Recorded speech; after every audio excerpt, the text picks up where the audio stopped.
बोलिए श्री सद्गुरु महाराज जी की जय। सच्चे दरबार की जय। उमापति महादेव की जय। श्री कृष्ण बलदेव की जय। सियाबल रामचंद्र महाराज की जय। सनातन धर्म की जय।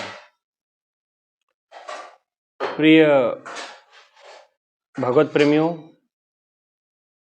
हमेशा की तरह आज फिर आप लोगों के लिए प्रभु की कृपा रूपी प्रसाद, सत्संग रूपी प्रसाद आपके लिए लेकर के आए हैं। भाइयों बहनों, जैसा कि आपको विदित है, आने वाले 29 जुलाई को गुरु पूर्णिमा का भव्य प्रोग्राम आयोजित किया गया है, जिसका स्थान श्री राम जानकी मंदिर धर्मशाला, शिशवा बाजार, जिला महाराजगंज, उत्तर प्रदेश। यहाँ ये कार्यक्रम हम लोगों ने आयोजित किया है। सभी गुरु भाई गुरु बहनें मिलकर के उस कार्यक्रम को सफल सार्थक करना है। इसलिए सब लोगों से आग्रह है कि आप जो भी पहुंच सकते हैं पहुंचें, और नहीं पहुंच सकते तो अपना सहयोग कम से कम इस कार्यक्रम में, इस महान यज्ञ में अपना योगदान जरूर दें, सहयोग जरूर दें। वो योगदान सहयोग कैसे होगा? वो योगदान आप मेरे डिस्क्रिप्शन में मेरा नंबर है, उस नंबर पे जो भी सहयोग राशि, जो भी आप धन के रूप में सहयोग करना चाहते हैं, आप उस नंबर पे आप भेज सकते हैं। आइए आज के सत्संग विचारों की ओर बढ़ते हैं। भाइयों बहनों, भक्ति के इस पथ पे वैराग्य का बहुत अधिक महत्व होता है।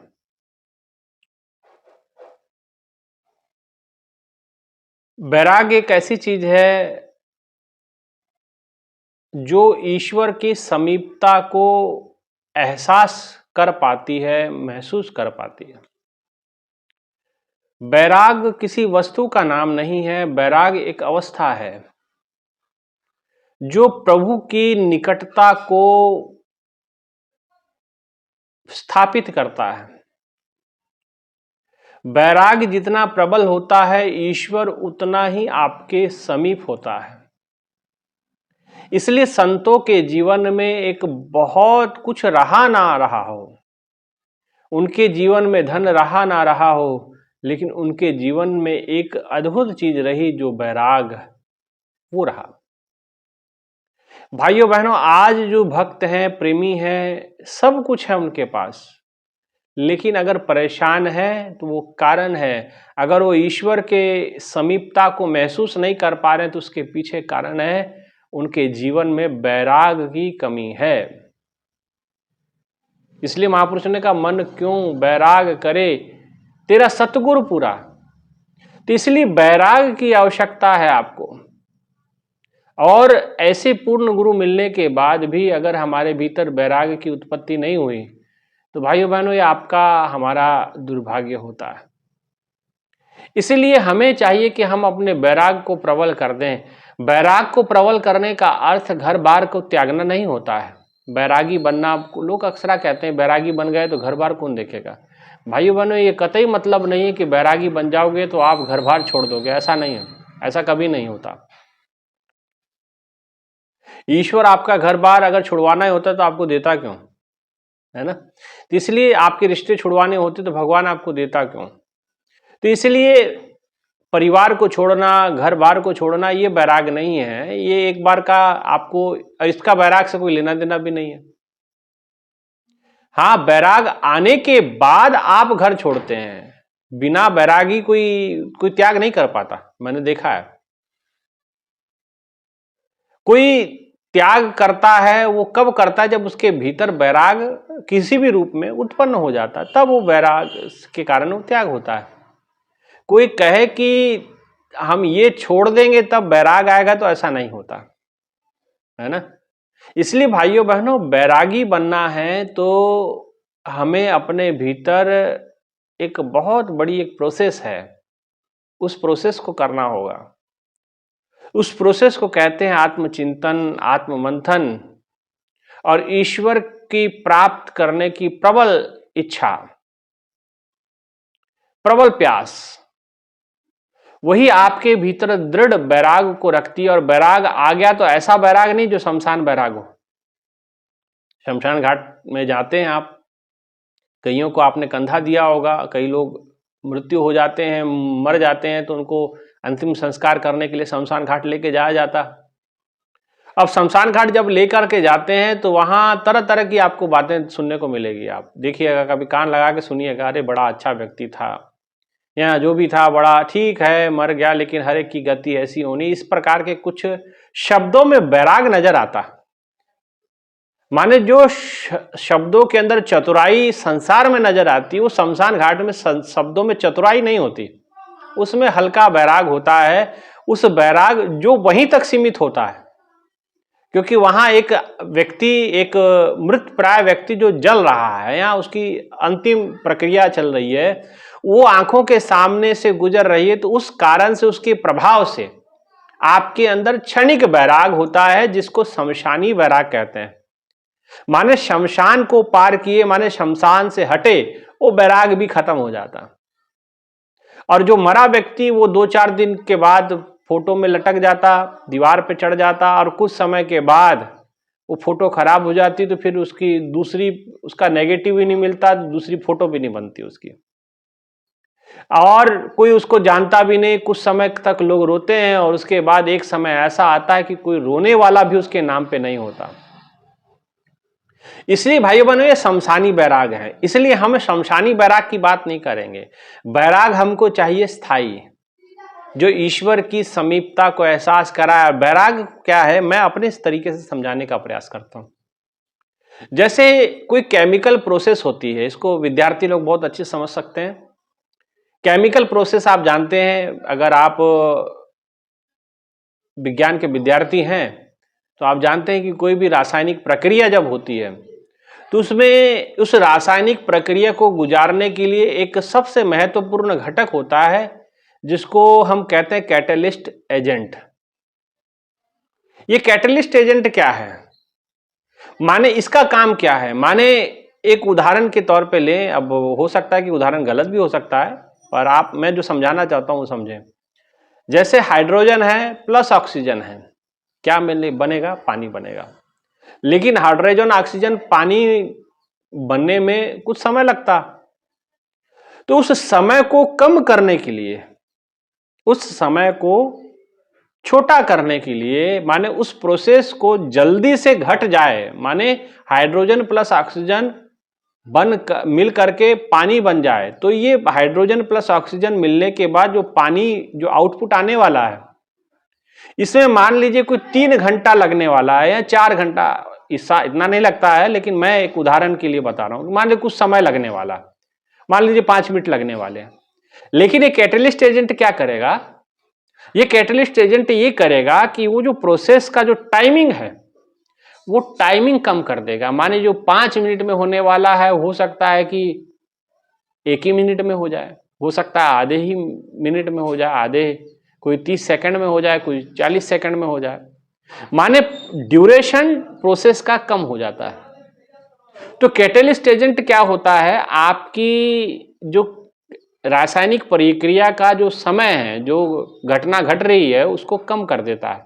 माने वो घटना को जल्दी जल्दी गुजार देता है। ऐसे ही हमारा वैराग भक्ति के मार्ग में भक्त और भगवान के बीच में एक कैटलिस्ट एजेंट है।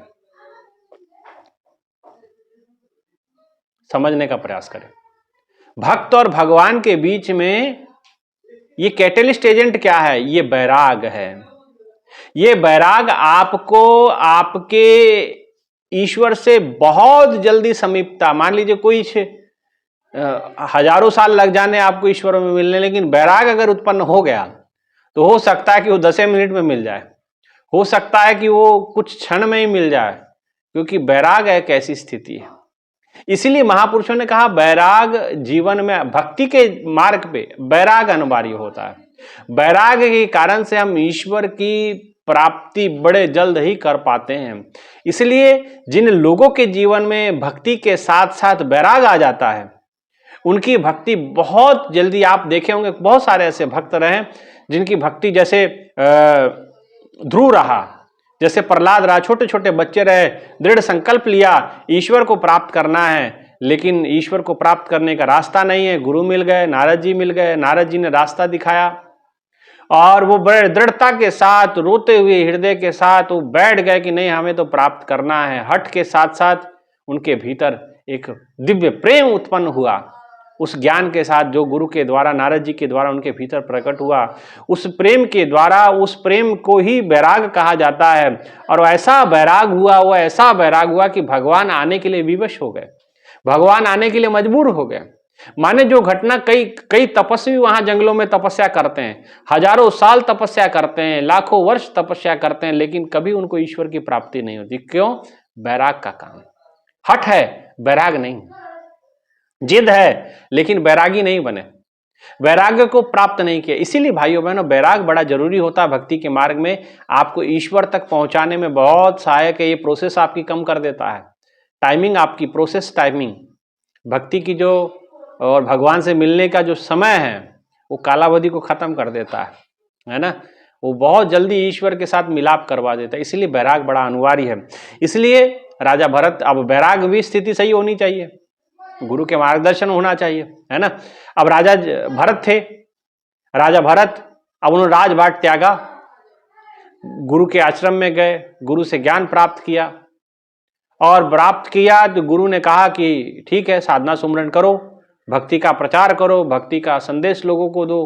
उसने कहा नहीं महाराज, मुझे तो साधना में बड़ा आनंद आ रहा था, क्योंकि अब गुरु का मार्गदर्शन तो सर्वोपरि होता है और वैराग गुरु के कारण से ही प्रकट होता है, ये भी बात समझ लेना, है ना।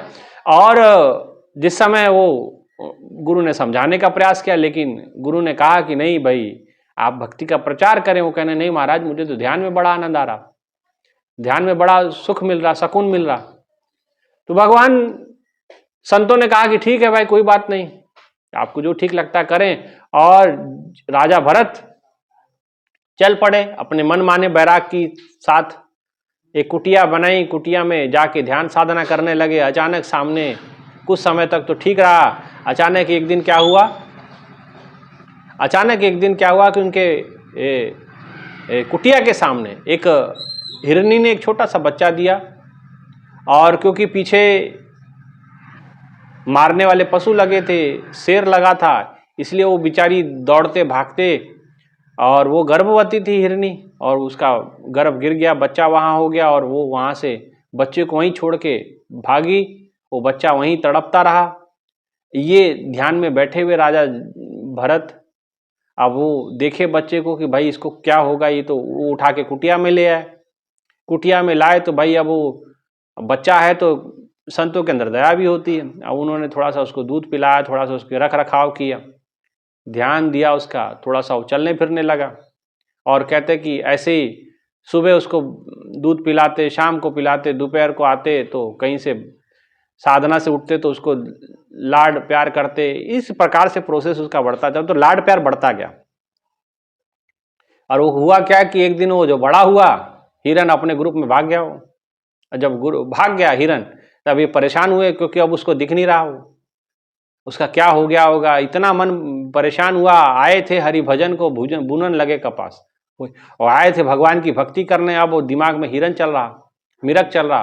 अब वो जो है ऐसे ही करते करते करते करते उनका अंत समय आया, और उसी हिरन की याद में अपने प्राणों को त्याग कर देते हैं। और क्या होता है कि वो मिरग बन जाते हैं, अगले जन्म में मिरग का उसको योनि मिल जाता है। तो वैराग के साथ गुरु का मार्गदर्शन बड़ा अनिवार्य होता है, गुरु के वचनों का पालन करना। एक अब फिर राजा जड़ भरत के रूप में जब वो भरत का जन्म होता है, तो वो अपने आप को भगवान से प्रार्थना करते कि मुझे बुद्धिहीन बनाना। ऐसा नहीं कि बुद्धिहीन का मतलब उस समझते सारी बात थी, उनको पूर्व जन्म की घटना याद थी, लेकिन वो फिर भी अपने मार्ग में कहा पिछले बार मैं गड़बड़ कर दिया, गुरु के वचनों का उल्लंघन कर दिया, इस बार नहीं। और कहते हैं कि इसलिए उनका नाम, उन्होंने अपना नाम जड़ मान लिया, जड़ भरत। और कहते हैं कि और इस जीवन में वो अपने आप को इस प्रकार से रखते हैं जैसे आध्यात्मिक समझ पूरी होती है उनको, लेकिन इस बार वैराग उनका प्रबल रहता, अब नहीं फंसना है किसमें, और वो अपने पूर्णता लक्ष्य को प्राप्त करते हैं। ठीक है ना। तो यहां वैभव नहीं काम करता, जो वैराग काम कर देगा। आपका पैसे में वो दम नहीं, पैसे में वो क्षमता नहीं कि आप ईश्वर की समीपता को प्राप्त करें, ईश्वर की नजदीकी को प्राप्त कर लें। ये वैराग्य ही आपको ले जा सकता है। और धन से वैभव प्राप्त हो सकता है, वैराग्य प्राप्त नहीं हो सकता, है ना। भगवान बुद्ध का उदाहरण आता है। भगवान बुद्ध ने महलों को त्याग किया, छोड़ा और बताया, और फिर जगह जगह भटके। जब उनको दीक्षा मिली, ज्ञान मिला, बोधिसत्व को प्राप्त कर लिया, पूर्णता को प्राप्त कर लिया, तब उन्होंने अपने शिष्यों को इस वैराग्य का उपदेश दिया कि त्याग करें, वैराग्य को धारण करें। यही सबसे बड़ी ईश्वर के नजदीक ले जाने वाली शक्ति है। भगवान को आपके समीप टिकाए रखने के लिए वैराग्य जीवन में बड़ा अनिवार्य है। भगवान बुद्ध ने महलों को, वैभव को त्याग करके वैराग्य को प्राप्त किया। राजा जनक का उदाहरण आता। राजा जनक जो विदेह राज कहलाए, विदेह कहलाए, माता सीता के पिता के रूप में हम उनको मानते हैं। कहते हैं कि राजा होते हुए भी सन्यासियों का साथ जीवन उनका रहा। ऐसा हमारे धर्म ग्रंथ, हमारे महापुरुष बता रहे हैं। उनके गुरु थे, राजा जनक के गुरु थे अष्टावक्र जी, जो 8 जगह से टेढ़े थे। उनकी कृपा से उन्होंने उस विदेह को, विदेह, उनके शिष्य विदेह के रूप में परिणित हो गए। हालांकि पौराणिक कथाओं में बहुत सारी कथा आती, राजा मिथि की आती कि भाई वो उनके शरीर को मथा गया तमाम, लेकिन हम उस प्रोसेस में, उस परंपरा में नहीं जाएंगे। उनको विदेह क्यों कहा जाता? वो देहाभिमान से ऊपर थे। एक हाथ उनका अपने पत्नी के कंधे पे होता तो दूसरा हाथ उनका आग में होता था। ऐसे प्रबल बैरागी थे। जीवन में कितने ही प्रकार का कष्ट आए, दिक्कत आए, लेकिन उनका बैराग कभी कम नहीं हुआ। आप जानते हैं भरत जो महान बैरागी कहलाए, भरत का प्रेम किसी से छुपा नहीं है प्रभु श्री राम के प्रति। भरत के आगे बड़े बड़े ऋषि मुनि उनके आगे हताश हो जाते हैं। भरत का प्रेम ऐसा प्रेम है, प्रबल बैरागी हैं, प्रबल प्रेम करते हैं। प्रेम भगवान के लिए सब कुछ न्योछावर करने को तैयार हैं, ऐसे भरत। और ऐसे भरत भगवान श्री राम को वन से वापस लाने के लिए आते हैं। लेकिन भगवान श्री राम का अपना प्रण है, क्योंकि वो रघुकुल की रीत जानते हैं। रघुकुल रीत सदा चली आई, प्राण जाए पर वचन न जाए। वचन वो तोड़ना नहीं चाहते हैं। लेकिन भगवान जानते हैं कि भरत का प्रेम कुछ भी करवा सकता है। तो कहते हैं प्रभु की करुणा, प्रभु की कृपा से वहां राजा जनक का पदार्पण होता है, जो विदेह राज है। और राम जी और भरत, इनके बीच में कहा जाए कि इन्होंने अपना पक्ष रखा, उन्होंने अपना पक्ष रखा, लेकिन इस पक्ष को, दोनों पक्ष को संतुलित करने का काम राजा जनक जी ने किया, विदेह राज जी ने किया। ये प्रबल बैराग को, ये असली बैरागी। भगवान राम और भरत के बीच में अगर कोई खड़ा रहा उस समय, भरत की बात पूरी सुनी राजा जनक ने, कहा कि धन्य हो ऐसे भाई हो आप, आपके आगे तो मैं कुछ भी नहीं हूं। प्रभु श्री राम की बात भी सुनी कि आपका पिता प्रेम से मैं अभिभूत हूं, आपका भातृ प्रेम देख करके मैं अभिभूत हूं। लेकिन अब वो उनके ससुर भी थे, चाहते तो राम जी को फैसला वो कर देते कि आप वापस अयोध्या चले जाएं, लेकिन प्रभु की बनत को वो जानते थे। और राजा जनक ने कहा कि, और ये फैसला उन्होंने किया कि ठीक है, प्रभु श्री राम जो है वन में रहेंगे और 14 साल तक आप प्रभु की राजधानी को संभालेंगे। तो भरत ने कहा कि ठीक है, हम संभालेंगे, लेकिन राजा बन के नहीं संभालेंगे, हम सेवक बन के संभालेंगे। और प्रभु श्री राम की खड़ाओं को वो अपने सर पे धारण कर करके लेके, कहा जाता है ना, राम भक्त ले चला रे, राम की निशानी है। भगवान की निशानी स्वरूप में वो उनके खड़ाओं को ले गया उनके चरण पादुकाओं को ले गया और भरत जी ने अपने भगवान श्री राम के आसन पे उसको सुशोभित किया और खुद नीचे बैठ करके सारे राजभाट को देखा। तो भैया भाइयों बहनों, भरत और प्रभु श्री राम के जो मिलाप हुआ, इसके बीच में राजा जनक का जो रोल था वो इसीलिए था, ये समझना है, प्रेम, भरत का प्रेम और प्रभु, इसके बीच में कोई सबसे बड़ी कड़ी है और राजा जनक ये प्रबल बैरागी है। इसलिए भाइयों बहनों, वैभव नहीं बैरागी बनिए, क्योंकि भगवान किसकी बात मानते हैं? बैराग की बात मानते हैं, राजा जनक की बात मानते हैं। सुखदेव मुनि थे, वो जन्म से बैरागी थे, वो जन्म लेते ही भाग गए जंगलों में। भगवान वेदव्यास जी ने समझाने का प्रयास किया कि देखो ऐसे नहीं होगा, गुरु ज्ञान लो नहीं तो मुश्किल हो जाएगा, है ना। वो तुरंत सब कुछ छोड़ छाड़ के भागे, बोले नहीं हम माया में रहेंगे नहीं। भगवान ने कहा, वेदव्यास जी ने कहा कि नहीं नहीं ऐसा नहीं चलेगा, एक प्रोसेस है। और लेकिन उनको जब दुर्घटना घटी उनके साथ, बैकुंठ से फेंक दिया गया नीचे, तो बोले भैया, फिर वापस पिता के पास आए कि ऐसा कैसे हो गया? बोले ऐसा होना ही था, मैं आपको बता रहा था, आपका बैराग अधूरा है, ये बैराग फिर पूरा कैसे होगा? बोले आत्मज्ञान से होगा, वो कौन देगा? बोले राजा जनक के पास जाइए, वही आपको प्रबल वो आत्मज्ञान देंगे और प्रबल बैराग की शिक्षा वही मिलेगी। बिना बैराग के भगवान आपके पास स्थायी रहने वाले नहीं। आप अपने सोचे कि बाप का जागीर है भगवान, तो वो नहीं होने वाला। वो तो जो बैरागी हैं उनके नजदीक हो जाते हैं। इसलिए प्रबल प्रेम, प्रबल बैराग, इसलिए वैभव के पीछे ना भागें, अपने आप को बैरागी बनाएं। बैरागी का मतलब घर बार छोड़ना नहीं होता, मैं आपको बता दूं। गुरु गोविंद सिंह जी थे, प्रबल बैरागी थे। गुरु नानक देव जी प्रबल बैरागी थे, परिवार में थे।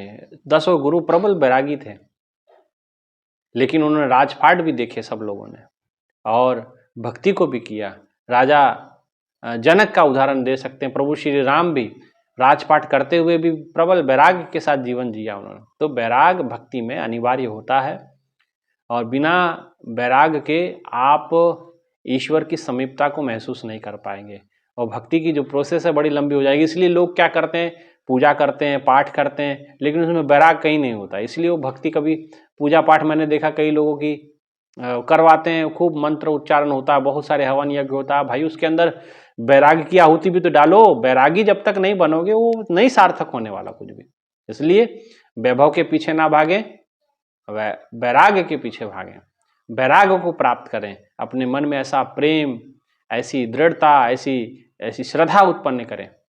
ये बैराग के प्रबल अंग है, श्रद्धा, प्रेम, विश्वास, निष्ठा, ये बैराग के अंग माने गए, ठीक है ना। चलिए इस पे कभी और विचार करेंगे, वीडियो लंबी हो जाएगी, लेकिन आपको जो समझाना चाहते हैं कि वैभव नहीं वैराग्य की ओर बढ़ना है, बैराग से ही ईश्वर मिलते हैं, ठीक है ना। इसलिए आइए यही मनोकामना के साथ कि आप सबकी भक्ति में वैराग्य प्रबल हो और आप ईश्वर के सामीप्य पहुंचे। इन्हीं विचारों के साथ आज के विचारों को विराम। आपको फिर अंत में एक बार सूचना देते हैं कि आने वाले 29 जुलाई को श्री गुरु पूर्णिमा का दिव्य प्रोग्राम हम आयोजित कर रहे हैं, तो आप सभी इसमें सहयोग प्रदान करें। जरूर अपना कुछ ना कुछ उसके अंदर योगदान दें। जो भी आप सहयोग करना चाहते हैं, डिस्क्रिप्शन में मेरा नंबर है, आप उस नंबर पे अपना योगदान सहयोग धन के रूप में जरूर भेजें, ताकि इस कार्यक्रम को सुचारू रूप से किया जा सके। जो आसपास के लोग हैं वो तो पहुँचेंगे ही, आप जो सुन रहे हैं दूर दराज लोग बैठे हुए हैं, काफ़ी लोगों के मैसेज आए कि स्वामी जी हम क्या कर सकते हैं। मैंने कहा मैं वीडियो में बताता हूँ कि रोज़ मेरे डिस्क्रिप्शन में नंबर है, उसी पे आप जो भी सहयोग करना चाहते हैं धन के रूप में उस पर कर सकते हैं, ठीक है ना। इतना ही कहते हुए विचारों को विराम। बोलिए श्री सद्गुरु महाराज जी की जय, सच्चे दरबार की जय, उमापति महादेव की जय, श्री कृष्ण बलदेव की जय। धन्यवाद।